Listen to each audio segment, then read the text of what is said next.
नमस्कार मु बैजयंत पंडा किछि दिन तले निर्वाचन प्रचार मझिरे जनगहली भिड़ भितरे हठात कौनसी कारण मो बाँ आखि को आघात पहुंचला एवं से आखिरे दृष्टि चलीगला। मते प्रचार स्थगित करिकी चिकित्सा पाए आसिबाकू पड़िला।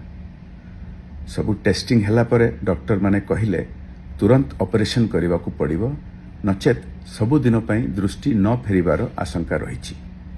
तेणुकरी गतकाली भुवनेश्वर स्थित एलवी प्रसाद इंस्टीट्यूट रे मोर ऑपरेशन हैला एवं आजी मु डिस्चार्ज हेली। डॉक्टर मानक निर्देश अनुसार आउ किछि दिन प्रचार स्थगित रहिबो एवं ता परे मध्य मो प्रचार रे किछि कटकणा रहिबो।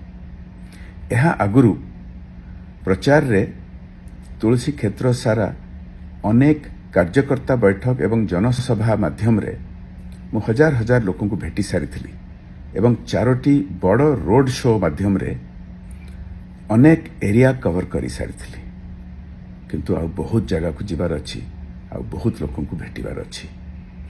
मोर प्रार्थना प्रभु बलदेव जी को मते आशीर्वाद करंतु कि आगामी दिन मानकरे जेते दूर संभव मु प्रचार करि परिबी एवं तुलसी क्षेत्र सारा बुलिकी लोकों को भेटी परिबी।